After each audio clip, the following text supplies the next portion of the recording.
Frost. 35. Unedited. The universe mocks the morals of men. Honest people suffer in spite of being honest. Evil people thrive in spite of their sins. It's a shame, but it's a fact. And sometimes, good people do bad things.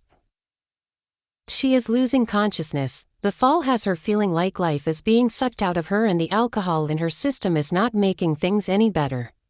I can feel my emotions getting the best of me. Why are they watching her like that when in actual sense she is losing life? What are we going to do? Dainty asks. He moves away from her body and stands looking at her. Ginger has tears coming out of her eyes and she looks really scared. Dainty looks around as if to make sure that it's just the two of them. Stay here, I need to make sure that there are no cameras, he says. He walks around the place and returns a few minutes later. There are none. I will carry her in my truck and the rest will be decided later, he says, getting into his manly pants. What are you talking about? She could be dead, for crying out loud, Ginger says, more tears falling. She is genuinely scared and I am too. This doesn't look too good and it might even get worse by the minute. Drive behind me. We will drop her somewhere and it will look like one bug accident, he says, carrying her and putting her in the car. He gets the stone too where she hit her head. Dainty drives out and Ginger drives behind him. I wait a few minutes before I start following them behind. This is not good. I shouldn't even be here, but now that I am, there is no way I am turning back. I was home when Dainty received a call from Ginger. She sounded desperate and he left in a rushed mood, so I followed him, and God knows the last thing I wanted to witness is this. We drive for a distance and finally I notice that the two stop somewhere off Leopard's Hill Road in the bushes.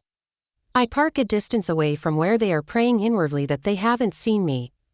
I watch in fear as Dainty removes Time from the car. He places her on the ground, her head above the stone that he has brought from the car too. I watch as the siblings start to argue. They are speaking in hushed voices, I can barely hear them. After a few more minutes I see Dainty removing bottles of alcohol from his car and placing them in his sister's car. When done, he grabs his sister by the hand and forcefully puts her in his car and drives off. I wait for some time to make sure that they are not coming back before driving close to where they have left her. I get out of the car and walk to where she has been laid. I kneel down, not wanting to touch her for fear of my prints being all over the corpse, and I almost jump out of my skin when she gasps for air. Help me, she begs in a small voice. Help me, she says again, opening her eyes lightly. I shake my head. Please, nay. I feel rage when she says my name. So you even have the guts to ask for my help after everything you have put me through? My baby, she says, holding her tummy. And mine. Did you think of my child when you decided to fuck my husband? Nay, please, not now. Not now, I ask, walking around where she is. Please. You are in the dying position and I am in the position to help you, yet you can't be remorseful about what you made me go through. She chuckles and it comes out almost like a cough. I am sorry, is that what you want to hear? Just like that. May I didn't force Dainty to have a baby with me or even a relationship. I am sorry that one is a dead one. Mine is alive and you have a chance of doing good. I look at her, feeling an anger I have never felt. You have the guts, don't you? I ask, kicking her in the stomach. I know I shouldn't, but it's the thought of too mellow that overcrowds my mind. She winces in pain, but the imagine doesn't leave me, so I kick her again. Nay, please. My son could have been one today, I say, violent tears falling.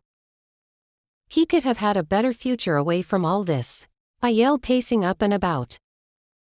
You need to let go, she cries out. I kick the stone under her head and look at her in anger. To be continued. Your friend and author, Winnie. Hibiscus.